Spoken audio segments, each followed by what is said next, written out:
Abduqodir Husanov rostdan Liverpulga o'tadimi? Assalomu alaykum. Kanalimizga xush kelibsiz. Yaqin daqiqalar ichida siz bilan Ekstra Sport kanali. Videolarimizga like bosib, bizni qo'llab-quvvatlayotgan barchaga rahmat. Aynan sizni qo'llab-quvvatlashlaringiz tufayli biz ishlashda davom etamiz. Demak, bugungi dasturimizni boshladim.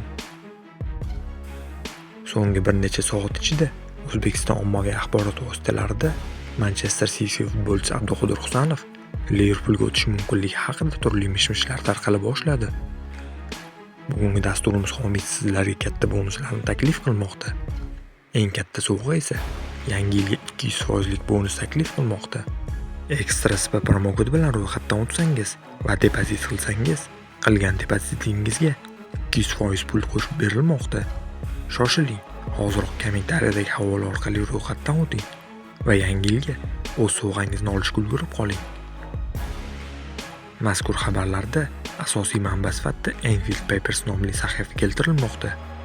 Ushbu platforma esa o'z navbatida ma'lumotni sobiq futbolchi Mamadou Sakhoga tayanib berganini da'vo qilmoqda. Biroq transfer haqidagi ushbu xabarlar ishonchsiz manbadan tarqalmoqda. Gap shundaki, Anfield Papers sahifasining o'zi ham bio qismida quyidagicha ogohlantirish qoldirgan. Qizillarga oid barcha eng so'nggi yangiliklar va ularga aloqador ma'lumotlar bu akkauntni jiddiy qabul qilmang. Mazkur sahifaning X Twitter ijtimoiy tarmog'idagi obunachilar soni taxminan 22 ming nafarni tashkil qiladi. Shundan kelib chiqib, Husanov bilan bog'liq bu xabarni jiddiy axborot sifatida qabul qilishga asos yo'q. Qolaversa, Mamadouning Abduqodir Husanov transferiga bevosita aloqasi mavjud emas. Ehtimol u qaysidir podkast yoki intervyu davomida umumiy fikr bildirib, futbolchini sotib olish yaxshi bo'lishi mumkinligi haqida aytgan bo'lsa ajab emas. Ma'lumot uchun, Husanov Manchester City bilan tuzgan amaldagi shartnomasi 2029-yil yozigacha amal qiladi.